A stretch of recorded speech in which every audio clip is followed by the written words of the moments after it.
Is it finally happening? Is the market starting to turn?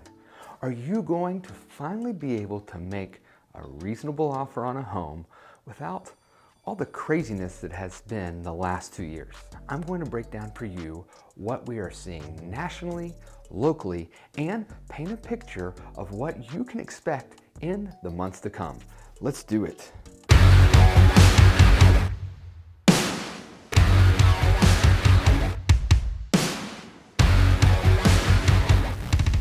Jonathan McCoy here, Atlanta's Real McCoy, and we are diving deep. I mean super deep, like get out the scuba gear deep into the market to help you get a grasp on what's going on so you can make the most informed decision possible on when to buy, sell, or invest in real estate here in Atlanta, the metro Atlanta area, or anywhere else. Oh, so many things to talk about. Let's start with some recent data that has come out that will give hope to some of you buyers out there. Redfin just put out some numbers that show there's been a nationwide decrease by 7.9% in Google searches that include homes for sale. The number is even higher if you look at some bigger markets around the country, such as Boston and LA. To go along with that, there's been a decrease in home tours over this past year compared to last year. And there's a big decline in mortgage applications. All of this points to less buyers entering the market, and buyers who were in the market are just giving up and not buying anymore. This makes sense. If you have been trying to buy or been thinking about buying, you've probably noticed the following 3 things.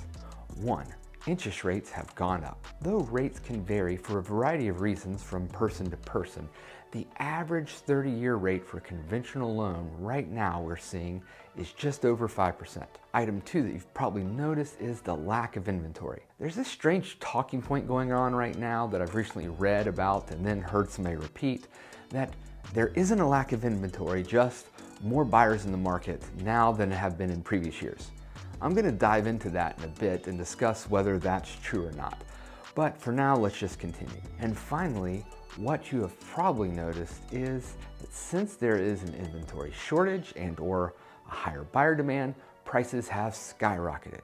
These 3 factors are the main contributors to why a Fannie Mae survey that just was released showed that 73% of consumers said right now is a bad time to purchase a home. Now, I just talked about a statement that I had read and heard about, that inventory is not really low, but we're just seeing a higher demand for houses right now compared to previous years. This didn't seem quite right to me.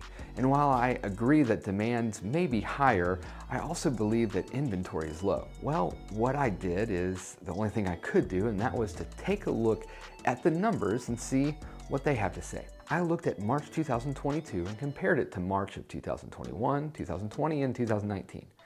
There was one number that surprised me in my research, but the rest of them sort of confirmed my suspicions. When looking at active listings, you will see that 2022 and 21 have been drastically lower than 2020 and 2019.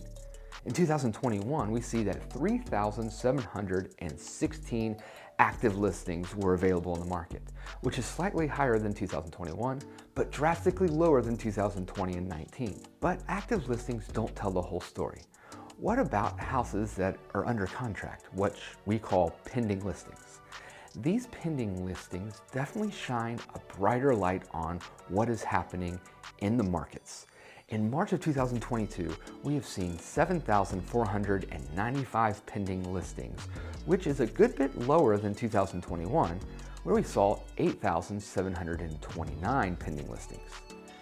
No surprise, in 2020, there was only 6,979 pending listings, but this was when the pandemic was about to start and everyone was just trying to figure out what in the world is going on. The biggest surprise to me came when I went back to 2019.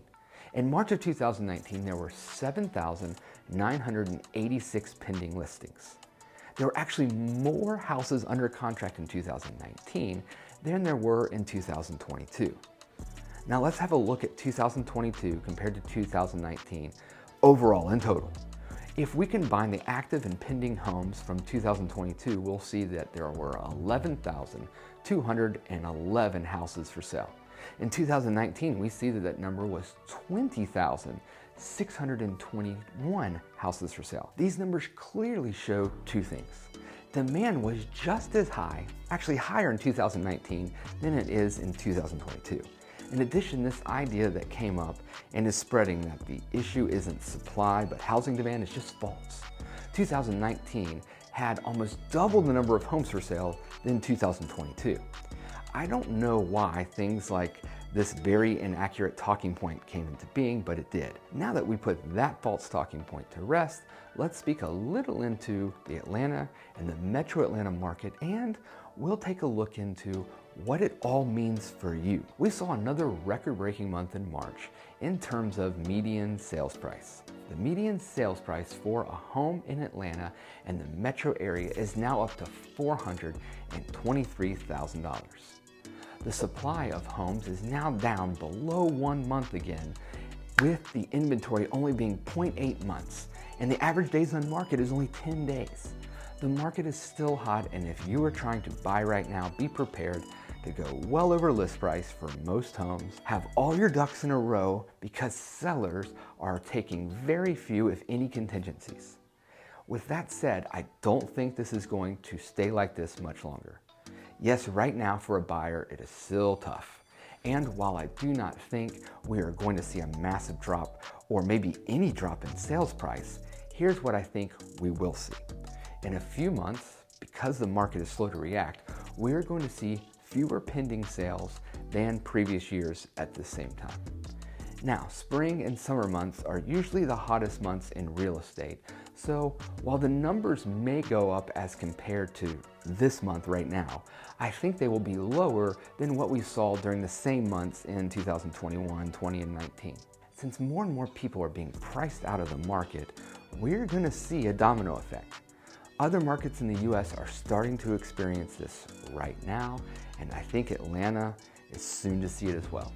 What I believe this will mean is we're going to see fewer bidding wars and more days on market for homes. This will cause an increase in inventory and calming of rising prices. But we will still have a low inventory. Less people buying, but also less people selling. I think a lot of current homeowners are just going to stay put, meaning you're going to have less people moving up from that starter home they originally bought to a bigger home. The strain on a lack of starter homes will be even greater than it has been. This in turn will put a strain on new construction because that is where a lot of people are going to turn to try to find a home. So the good news is home prices should start to level out. If you are selling later this year, you should still get a good price for your home.